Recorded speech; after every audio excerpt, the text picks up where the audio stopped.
Today we are talking about how to get your diabetes under control very quickly. Let's get started. So guys, before we jump to the topic, I want to encourage you to take the quiz in the description below to win a chapter from my diabetes book. Let's move on. So guys, number one, that's not a rocket science or nothing new, but I'll give you a few tricks about it. But the number one is low carb, right?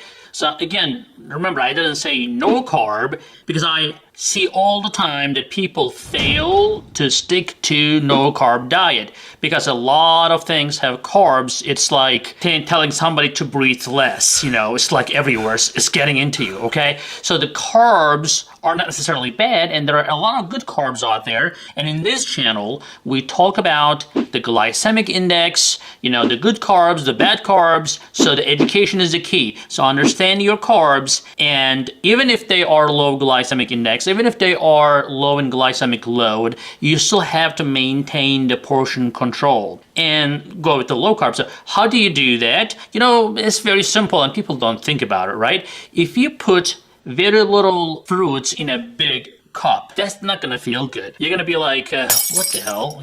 That's too little. But if you put that same fruit in a small cup, it's gonna almost overflow, and you're gonna think like, oh wow, yeah, that's a lot of food here. It's psychologically, it's a lot better. So controlling and adjusting your plate will be very important. So knowing your carbs, understanding the carbs, and keeping the portion size small will be great. Even for dinner, right? So when you can have a plate like this, or you can have a plate like this, right? And you will still fill your plate, and you can determine how much carb you're going to put on there. You can put healthy carbs in 1/4 of that plate, right? So that you're eating low carb. Now, you may be saying that, oh, I eat no carbs already. Well, good for you. But a lot of people, unfortunately, if you then don't watch this video right now, but if you're having trouble controlling yourself, you can't stop eating carbs too much. That's the way to go.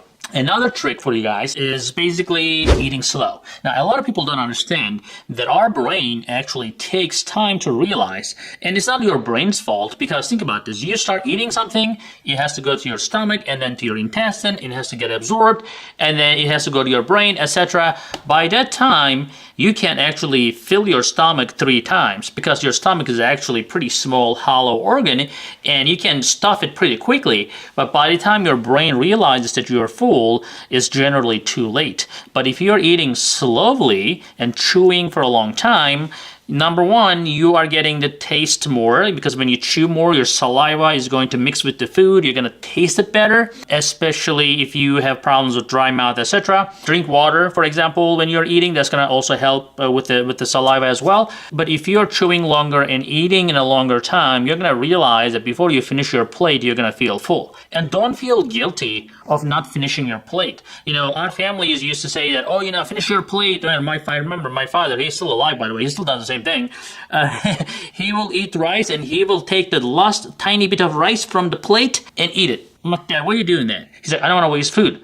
I'm like, you're wasting yourself. So, you gotta choose something. You want to waste food, or if you don't want to waste food, don't put too much in your plate to begin with. And if you're gonna fill your plate and try to finish that plate, then you're wasting yourself. So I'd rather waste food than wasting myself, right? The number 2 is stay away from refined carbs. That's kind of an extension of the rule number 1, but the refined carbs are everywhere, right? So when you look at the label, sometimes you learned already by watching this channel, how to understand the labels and what is total carbs, what is sugar, what is glucose, what is carbs. Total carbs is important, but you have to look at the fiber content on that label as well. So if there's no fiber, it's totally just carbs and mostly even sugars, then that's gonna mess with your blood sugars pretty quickly, pretty easily. So avoid all these candy bars, all the foods that are not natural, not given by God, made by human. I would suggest stay away from those.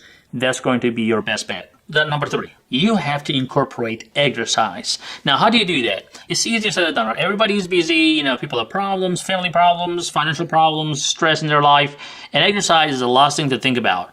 But I always tell my patients, and myself too, and I do what I preach. I have to. But you gotta do the exercise first. If you get the exercise done first, then the rest can be done. But if you don't do exercise first, exercise will be too difficult by the time everything else is done. So you have to prioritize that exercise routine 30 minutes. And how do you exercise really? People say, oh, I take my dogs out, so I wait for them to poop. Well, that's not really exercise. So you have to keep going, and you have to keep your heart rate up. So if you want to know what your heart rate should be, you can look at this calculation here that is basically showing you the maximum heart rate. Again, you don't want to go to your maximum heart rate calculation, so you can go to your 70%. If you're a starter, maybe 60% of your maximum heart rate. And then you can try to go all the way, if your fitness is better, up to 80-85% of your maximum heart rate. Again, you don't want to try to go to your maximum heart rate. You don't want to try to see if you're going to have a heart attack or not.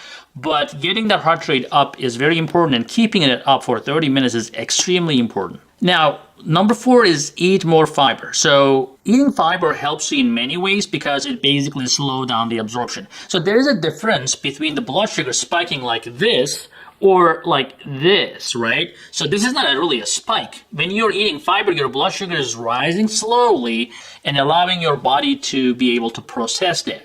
But when you don't eat fiber, all the carbs are rushing to your blood, and even if you have some insulin left and you're able to make insulin, you're not going to be able to keep up with that gush of sugar coming in. It's just not possible. Even healthy individuals, when they eat like that, their blood sugar can go up to 150, 160, even when they're not diabetic. So we have to have fiber. If you cannot have fiber, if you hate vegetables, I would say at least go take some fiber supplements like Metamucil or something like that. That will help create some bulk in your system. And number 5, drink more water. Now, some people tend to think that the water will bring your blood sugar down. Well, that's not true.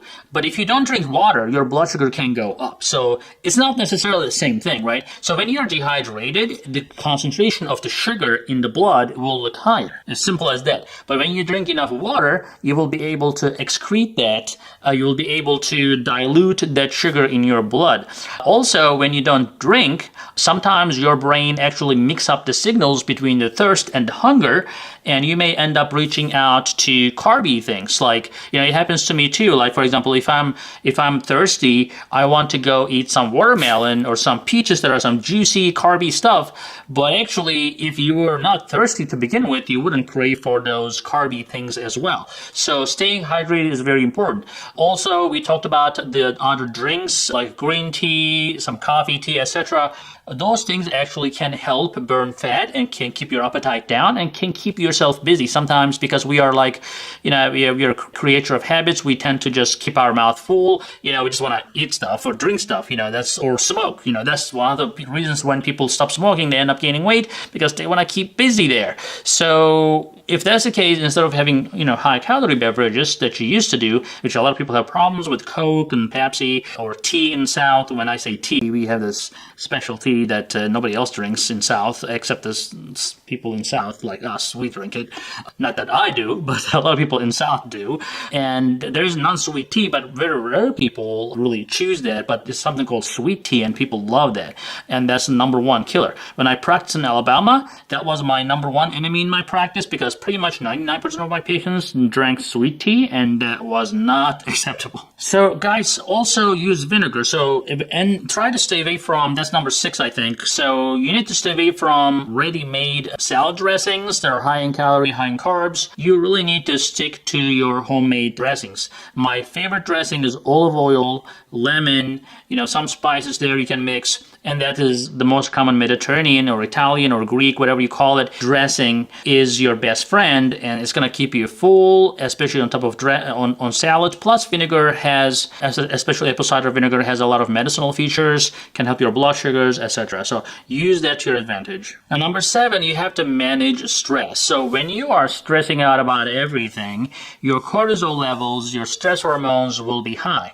And guess what? Those hormones don't like the insulin. They will be creating a barrier for insulin to function, and as a result, you will not be able to control your diabetes. Now, how do you manage stress? Well, there's many ways to do it. I'm not going to try to be a psychologist here, but if you do need a psychologist, it's not a bad idea to talk to a psychologist. You can get support from family and friends as well. We can do yoga. You just have to take care of yourself instead of stressing about other people and everything else around you. Now, number 8, you have to monitor your blood sugars, because if you don't really really monitor your blood sugars, you will not know where you stand. Now, and I'm not advertising here, but like a lot of continuous monitoring systems, my patients will tell me that once they start using those Dexcom or Libre, whatever the brands out there, they will be able to see how food is affecting their blood sugars, and that feedback teaches them a lot. So a lot of people, for example, don't check their blood sugar after meals. They just check it in the mornings, which is a mistake, because how will you know if your blood sugars are high or not after meals if you are not checking them?